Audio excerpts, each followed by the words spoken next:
Assalamualaikum viewers, hope all of you are fine. In this video, I will explain some important concept of statistics for the post of statistical assistant in Pakistan Bureau of Statistics. So first I will explain descriptive statistics. What is descriptive statistics? Descriptive statistics summarize and organize characteristics of a data set. Means data जो हमने collect किया है, means अगर हमने कोई सर्वे किया है और उसमें हमें जो रिस्पॉन्सेज मिले हैं और जो ऑब्जर्वेशंस मिली हैं, सबसे पहले हम उसे ऑर्गेनाइज करेंगे। उसको किस तरह ऑर्गेनाइज करेंगे? डिस्क्रिप्टिव स्टेटिस्टिक्स के थ्रू, जो हमें उसमें डिफरेंट टूल्स दिए गए ऑर्गेनाइज करने के। वो क्या है? Frequency distribution. फ्रीक्वेंसी डिस्ट्रीब्यूशन में हमारे पास जो होता है वो एक टेबल हम बना सकते हैं और बता सकते हैं कि कितना डेटा आया है, मतलब क्या डेटा आया है, कितना आया है, इसको अरेंज कर सकते हैं। हम ग्राफ के थ्रू भी ऑर्गेनाइज कर सकते हैं अपने डेटा को, जैसे कि बार चार्ट हो गया हमारा, लाइन चार्ट हो गया, पाई चार्ट हो गया, इसके थ्रू हम कर सकते हैं। लेकिन और समराइज हम किस तरह कर सकते हैं? डेटा को डिफरेंट सेंट्रल टेंडेंसी मेजर्स को यूज करके हम कर सकते हैं। जैसे कि हमारे पास मीन हो गया, हम बता सकते हैं कि एक सिंगल वैल्यू से हम अपना डेटा डिफाइन कर सकते हैं। लाइक 60 एवरेज स्कोर है बच्चों का जो क्लास में आया है, ओवरऑल डेटा को हमने 60 से डिफाइन कर दिया। इसी तरह हमारा मीडियन है, हम बता सकते हैं कि कौन सा रिस्पॉन्स ज़्यादा दिया गया है मोड के थ्रू। और इसके अलावा हम डेटा में डिस्पर्जन, एक दूसरे से कितना डिस्पर्स है डेटा, हम ये बता सकते हैं। तो ये सब चीज़ें हम डिस्क्रिप्टिव स्टेटिस्टिक्स में पढ़ते हैं। So I will further explain about frequency distribution और वो कैसे कैलकुलेट की जाती है। इसके अलावा सेंट्रल टेंडेंसी मेजर्स हैं, मीन, मीडियन, मोड, वो किस तरह कैलकुलेट किए जाएंगे और मोड कैसे कैलकुलेट होगा। So now for suppose we want to study the popularity of different leisure activities by gender, हम चाहते हैं जानना कि अगर फारिग वक्त में फ्री टाइम में कौन सी एक्टिविटी करते हैं डिफरेंट जेंडर्स यानी male females. So to find out this we distribute a questionnaire, और उस क्वेश्चनएयर में हमने कुछ रिस्पॉन्सेज लिख दिए, like go to a library, वो लाइब्रेरी जाना पसंद करते हैं। Watch a movie at a cinema, movie देखना पसंद करते हैं, या विजिट अ पार्क, या पार्क जाना पसंद करते हैं।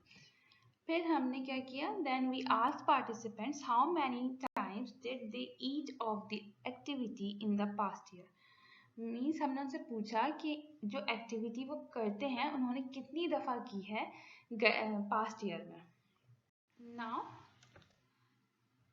अब हमें जो रिस्पॉन्सेज मिले हैं हमारे क्वेश्चन है और सर्वे में, हम उस पर डिस्क्रिप्टिव स्टेटिस्टिक्स के डिफरेंट टूल्स, यानी कि जो हमें दिए गए होते हैं, फ्रीक्वेंसी डिस्ट्रीब्यूशन हो गई, मीन, मीडियन, मोड हो गए, इनको यूज करेंगे और अपने डेटा को समराइज करेंगे। सो फर्स्ट हमारा होगा the overall frequency of each activity.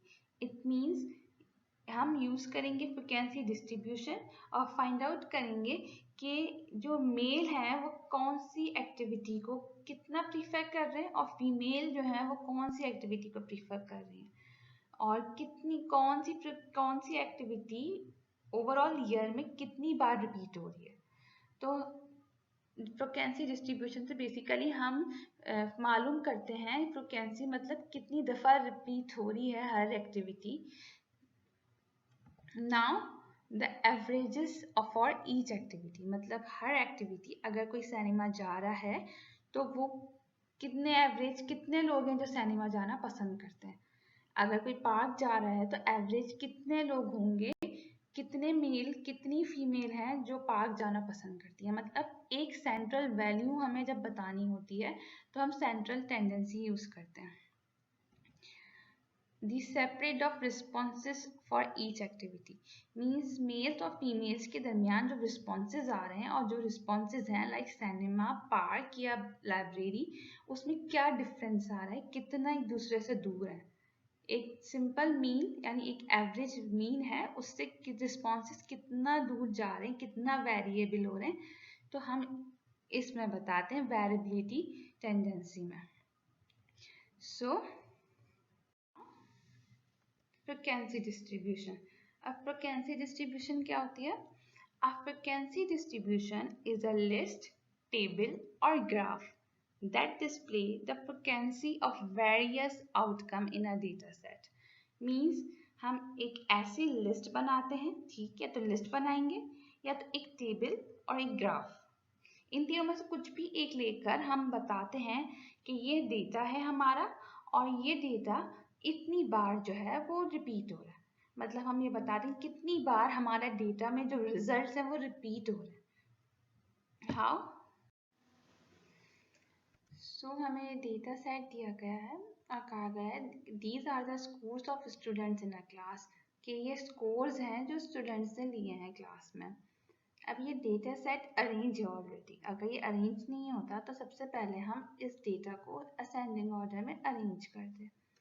Now हम एक टेबल बनाएंगे और उस टेबल में जो फर्स्ट वैल्यू है 55 वो लिखेंगे हम डेटा में। नाउ वो 55 ओवरऑल डेटा में सिर्फ एक बार आ रहा है, तो हम उसको एक फ्रीक्वेंसी 1 लिखेंगे उसकी। इसी तरह 56 है, 56 डेटा में 2 बार है, तो फ्रीक्वेंसी मतलब रिपीट कितनी दफ़ा हो रहा है, वो 2 दफ़ा हो रहा है, तो हम फ्रीक्वेंसी में 2 लिखेंगे। इसी तरह 58 एक बार आ रहा है तो 1 लिखेंगे फ्रीक्वेंसी में। 59 की जो फ्रीक्वेंसी है वो 2 है क्योंकि ये 2 बार आ रहा है। 60 जो है वो हमारा 3 मतलब 3 बार रिपीट हो रहा है, तो इसकी फ्रीक्वेंसी हमारी 3 होगी। 61 डेटा सेट में हमारे 2 बार आ रहा है, तो 61 2 बार लिखेंगे, मतलब इसकी फ्रीक्वेंसी 2 होगी। 62 जो है हमारा वो 2 दफ़ा रिपीट हो रहा है, तो इसकी फ्रीक्वेंसी भी हमारी 2 होगी। सो हमें डेटा सेट दिया गया था, हमने उसको एक टेबल में अरेंज किया है, तो इस तरह फ्रीक्वेंसी डिस्ट्रीब्यूशन को यूज करके हम अपने डेटा को टेबल में अरेंज कर सकते हैं। Now I will explain measure of central tendency. A measure of central tendency is a single value or central value that attempts to describe a set of data. Means measures हैं different central tendency में, जिसके through हम क्या करते हैं, एक single value को और एक ऐसी सेंट्रल वैल्यू को फाइंड करते हैं जो कि हेल्प करती है ओवरऑल डेटा को डिस्क्राइब करने में। फॉर सपोज अगर हमारे पास डिफरेंट स्टूडेंट्स हैं क्लास में और उनके डिफरेंट मार्क्स हैं, किसी ने 50 लिए हैं, किसी ने 60, किसी ने 55, डिफरेंट मार्क्स हैं, बट मैं कहूँ कि इस क्लास में एवरेज मार्क्स जो हैं वो 60 हैं, मतलब एक 60 मार्क्स से मैंने ओवरऑल डेटा को डिफाइन कर दिया कि जो बच्चे हैं ज़्यादातर उन्होंने 60 मार्क्स लिए। तो इस सेंट्रल टेंडेंसी हमारी एक सिंगल वैल्यू को हेल्प करती है फाइंड आउट करने में और डेटा को डिफाइन करने में। So there are 3 measures of central tendency. First is mean, second is median and third is mode. ये तीनों मेजर्स जो है हमारी हेल्प करेंगे सिंगल वैल्यू को फाइंड करने में एंड उसके थ्रू हम अपने डेटा को डिफाइन कर सकेंगे। First I will explain what is mean. The mean is the sum of numbers divided by the number of terms. Means हमें जो डेटा सेट दिया गया है उसमें जो भी वैल्यूज होंगी उनको सम करेंगे, उनको आपस में प्लस कर देंगे और प्लस के बाद एक सिंगल वैल्यू आएगी, उस सिंगल वैल्यू को हम डिवाइड कर देंगे नंबर ऑफ वैल्यूज से। I will explain mean with the help of this question. So find the mean of data set। हमें एक डेटा सेट दिया गया है, उसका हमें मीन बताना है क्या होगा। डेटा सेट में जो वैल्यूज हैं वो हैं 2, 4, 6, 8, 10, 12, 14 एंड 16। सो हमें ऑप्शंस दिए गए हैं 9, option B is 10, option C is 8 and option D is 2। So the given data set is 2, 4, 6, 8, 10, 12, 14 and 16। हमें टोटल 8 वैल्यूज दी गई हैं data set में. Now you will find mean. So the formula to find mean is sum of values divided by number of value. मतलब जो हमें data set में values दी गई हैं उनको आपस में पहले प्लस करेंगे, फिर जो आंसर आएगा उसको नंबर ऑफ वैल्यूज से डिवाइड कर देंगे. सो हमने प्लस किया सारी वैल्यूज को जो हमें डेटा सेट में दी गई हैं, तो वो किसके इक्वल थी, हमारे 72 आंसर आया. जब हमने उनको प्लस किया तो हमारा टोटल क्या आया, 72. सो अब हम इसको किससे डिवाइड कर देंगे, नंबर ऑफ वैल्यूज से. हमने अपने डेटा सेट में नंबर ऑफ वैल्यूज कितनी काउंट की हैं, 8. So divided by 8. So our mean is 72 divided by 8 is equal to 9. सो ये जो 9 आया है ये हमारा मीन है, मतलब एक सिंगल वैल्यू है जिससे हम अपने डेटा को डिफाइन कर सकते हैं. हम बता सकते हैं कि जो एवरेज है इस डेटा सेट में, फॉर सपोज अगर ये स्कोर्स हैं किसी क्लास में स्टूडेंट्स के, तो हम बोल सकते हैं एवरेज जो है वो 9 है, मतलब जो एवरेज स्कोर लिया है बच्चों ने, स्टूडेंट्स ने, वो हमारा 9 है. So the second measure of central tendency is median. Median of a set of data is the middlemost number or center value in the set. Median जो है वो डेटा में middlemost value होती है, या वो वैल्यू होती है जो सेंटर में आती है डेटा सेट के. The median is also the number that is halfway into the set. Means कि जो डेटा सेट है अगर उसका हाफ में यानी उसको हाफ किया जाए तो सेंटर में जो नंबर बचता है वो मीडियन कहलाता है. यानी इसका मतलब है कि मीडियन अगर होगा तो उसके राइट और लेफ्ट दोनों साइड्स पे इक्वल नंबर ऑफ वैल्यूज होंगी, हाफ हाफ वैल्यूज होंगी. Now a median is the number that is separated by the higher half of a data sample from the lower half. Means that अगर median वो number है जो कि distribute कर देगा, separate कर देता है किसको, लोअर वैल्यूज को. एक एंड पे क्या होंगी, सारी लोअर वैल्यूज चली जाएंगी और दूसरे एंड पे सारी हायर वैल्यूज चली जाएंगी और मिड में होगा हमारा median. The median is different for different types of distribution. It means कि distribution different types की है, like even odd distribution है तो उसके लिए different तरीके से हम median find करते हैं. Now as I already told you that median they calculate differently for different type of distribution. So I will explain this statement with the help of this question. Find the median of the data set 2, 8, 4, 6, 10, 10, 12, 14 and 16. ये data set दिया गया है, median find करने के लिए हमसे कहा गया है. ऑप्शंस दिए गए हैं, A is 9, B 10, C 5 and D 4. So the correct option is B, which is 10.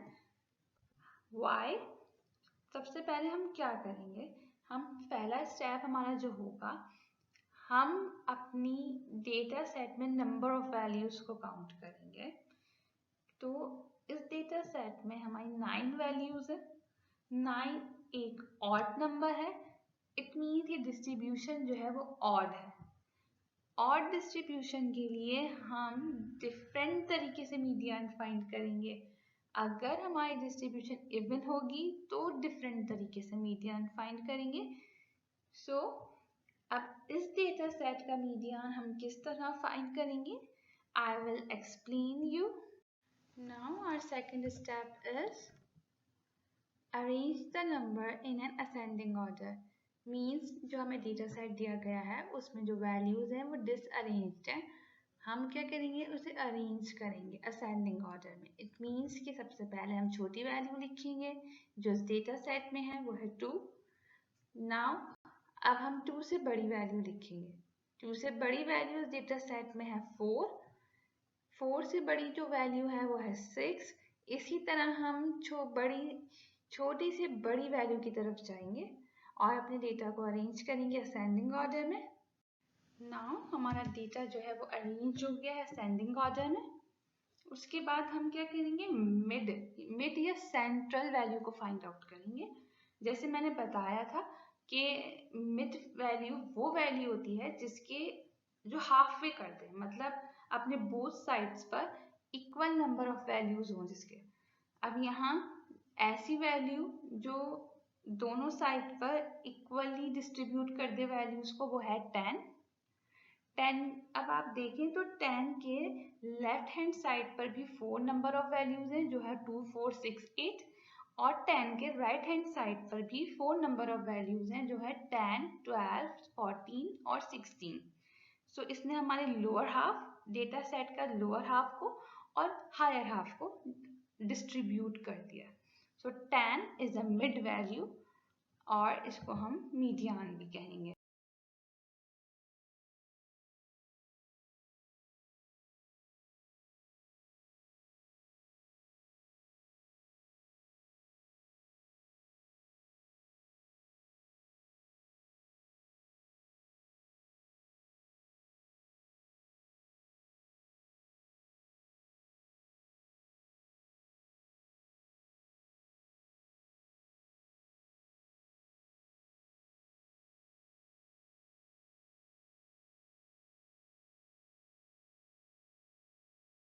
Now we will find again the median of a data set जो कि है 2, 4, 6, 6, 8, 4, 10, 12, 13 and 16।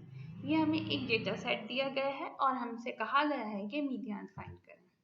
So option are A is equal to 6, option B is 9, option C is 20 and option D is 7. So the right option is D, 7. अब हम again median क्यों find कर रहे हैं? पहले हमने जो मीडियन फाइंड किया था वो ऑड नंबर था, मतलब ऑड डेटा सेट था जिसमें नंबर ऑफ वैल्यूज 9 थी। Now in this data set we have 10 values. 10 is an even number. 10 एक even number है और हमें even number यानी जब हमें डेटा सेट में जो वैल्यूज होती हैं वो क्वांटिटी में even होती हैं तो उसके लिए अलग तरीका होता है मीडियन फाइंड करने का। अब हम डिफरेंट तरीके से मीडियन फाइंड करें। नाउ फर्स्ट स्टेप में हमने क्या किया था, हमने नंबर ऑफ वैल्यूज काउंट की थी ताकि हमें पता लग सके कि डेटा की डिस्ट्रीब्यूशन जो है वो ऑड है या इवन। सो इसमें 10 नंबर से मींस इवन डिस्ट्रीब्यूशन थी। नाउ सेकेंड स्टेप में क्या करेंगे, we will arrange the number in an ascending order. हम इन वैल्यूज को असेंडिंग ऑर्डर में अरेंज करेंगे। सबसे पहले हम छोटी वैल्यू लिखेंगे, जो इस डेटा में सबसे छोटी होगी वो है 2। फिर हम 2 से बड़ी वैल्यू लिखेंगे, तो डेटा में 2 से जो बड़ी वैल्यू है वो है 4। तो 2 4 थे डेटा में, हमने दोनों लिखे। 4 से जो बड़ी है वो है 6, 2 6 से दोनों लिख दिए। इसी तरह 6 से बड़ा, फिर सबसे लास्ट में जो सबसे बड़ी वैल्यू होगी वो हम लिखेंगे। तो इस डेटा में सबसे बड़ी वैल्यू है 16, तो हमने 16 सबसे लास्ट में लिखा। इस तरह हमारा डेटा असेंडिंग ऑर्डर में अरेंज हो गया। नाउ थर्ड स्टेप क्या होगा, हम सीरीज में सेंटर और मिडिल वैल्यू फाइंड करेंगे। अब ऑड सीरीज में तो बहुत इजी था, एक ऐसा नंबर लिया जो कि हाफ वे में डिवाइड हो गया और इक्वल नंबर ऑफ वैल्यूज आ गई उसके अब दोनों साइड पर। नाउ अब इवन है, जब भी हमारे पास इवन डेटा सेट होता है ना तो हमेशा 2 मिडिल वैल्यूज आती हैं, क्योंकि उन 2 मिडिल वैल्यूज से ही जो है हमारा डेटा हाफ में डिवाइड होगा, लोअर हाफ और हायर हाफ में। सो हेयर जो सेंटर की 2 मिड वैल्यूज हैं वो आएंगी हमारी 6 और 8, क्योंकि ये 2 वैल्यूज ऐसी हैं जिसके राइट हैंड साइड पर भी इक्वल नंबर है होगा और लेफ्ट हैंड साइड पर भी। सो 6 और 8 है और 6 और 8 के जो लेफ्ट हैंड साइड पर हैं वो हैं 2, 4, 4, 6, ये 4 नंबर है। इसी तरह राइट हैंड साइड पर है 10, 12, 14 एंड 16, ये भी 4 नंबर्स हैं। तो इक्वली हमारा डेटा डिवाइड हो गया इन दो वैल्यूज की वजह से। सो इवन में हमेशा हमारे पास दो मिडिल वैल्यूज आती हैं जो कि है 6 and 8। नाउ हम क्या करेंगे, to find median we will take the mean of these two values. क्या करेंगे, 6 को प्लस करेंगे पहले 8 से। 6 + 8 क्या आएगा हमारा आंसर, 14। 14 आ गया। अब इस 14 को हम डिवाइड कर देंगे 2 से, तो 14 divided by 2 is 7. So the median is 7. Third measure of central tendency is mode. So what is mode? Mode is the number which appear most often in a data set. Means वो number जो सबसे ज़्यादा आए या repeat हो data set में उसे हम मोड बोलते हैं। There can be more than one mode and zero can also be the mode. Means कि ज़रूरी नहीं है कि सिर्फ एक ही मोड हो हमेशा, कभी दो मोड भी हो सकते हैं, तीन भी हो सकते हैं। कैसे? फॉर एग्जाम्पल अगर 2 जो है किसी डेटा सेट में 3 बार आ रहा है, सही है? इसी तरह 6 है, वो भी रिपीट हो रहा है 3 टाइम्स। दोनों इक्वल नंबर हैं, दोनों की फ्रीक्वेंसी सेम है 3, तो हम दोनों को मोड बोल सकते हैं। इसी तरह 0 भी कर सकते हैं हम कि मोड है। अगर फ्रीक्वेंसी डिस्ट्रीब्यूशन में 0 सबसे ज़्यादा रिपीट हो रहा है तो वो 0 मोड होगा हमारा। Now I will explain mode with the help of this question. Find the mode of the following data set. हमें एक सेट दिया है डेटा सेट एंड उसका हमें मोड फाइंड करना है। हमें ऑप्शंस दिए गए हैं।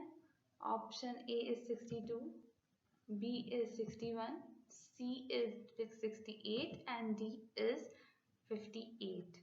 So the correct option is A, which is 62. सबसे पहले जब हमें मोड फाइंड आउट करना होगा तो हम डेटा को पहले असेंडिंग ऑर्डर में अरेंज करेंगे। सो सबसे पहले जो डेटा है हमारा उसको हम लोएस्ट से हाईएस्ट की तरफ लिखेंगे, यानी सबसे पहले छोटे नंबर को लिखेंगे देन हम बड़े की तरफ जाएंगे।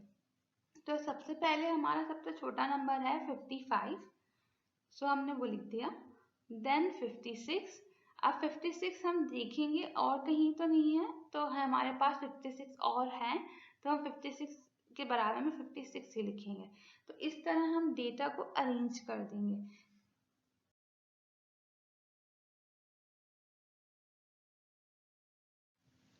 सो ये हमने डेटा को अपने असेंडिंग ऑर्डर में अरेंज कर लिया है और अरेंज करने के बाद हम एक टेबल फॉर्म कर सकते हैं। उस टेबल को फॉर्म करेंगे तो जब हमने डेटा जो हमें दिया गया है, फॉर एग्जांपल ये स्कोर है, तो हम इस स्कोर को फ्रॉम टॉप टू बॉटम मतलब फ्रॉम स्टार्ट टू एंड जो है उन नंबर्स को लिख देंगे। अब उन नंबर्स को लिखने के बाद जो है हमने देखा अरेंज किया कि 55 सबसे पहले है। अब ओवरऑल सीरीज में डेटा में हम देखेंगे 50 बार, जैसे 55 कितनी बार आया है, तो 55 सिर्फ एक दफ़ा आया है, तो हमने फ्रीक्वेंसी में 1 लिख दिया। सिंपली ये फ्रीक्वेंसी डिस्ट्रीब्यूशन पहले हम कर रहे हैं। तो इसी तरह हमने 56 को देखा, तो 56 स्कोर जो है वो कितनी दफ़ा रिपीट हो रहा है हमारा, 2 दफ़ा रिपीट हो रहा है, तो हमने 2 लिख दिया। इन दी सेम वे हमारा 58 है, 58 कितनी दफ़ा रिपीट हो रहा है, 2 टाइम्स रिपीट हो रहा है, तो हमने उसको 2 फ्रीक्वेंसी में 2 लिखा। इसी तरह हम अरेंज करेंगे अपने डेटा को। तो 59 भी 2 दफ़ा आया है तो हमने 2 लिखा।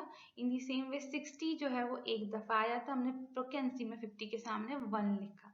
61 हमारा 2 दफ़ा आया है, 2 दफ़ा रिपीट हुआ है, तो हम उसको 2 लिखेंगे उसकी फ्रीक्वेंसी में।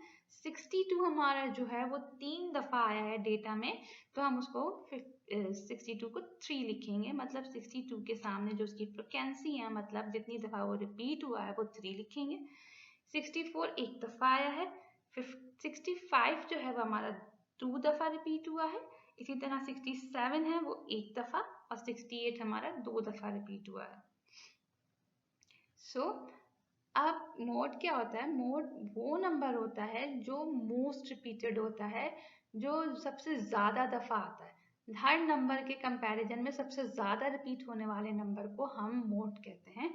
So here 62 appears 3 times more often than the other values। मतलब 62 जो है वो सबसे ज़्यादा रिपीट हो रहा है अगर हम इस फ्रीक्वेंसी डिस्ट्रीब्यूशन में चेक करें तो। सो मोड क्या होगा हमारा? Is equal to 62। अगर आपको ये वीडियो पसंद आई है तो वीडियो को लाइक कीजिए, शेयर कीजिए और हमारे चैनल को सब्सक्राइब कीजिए।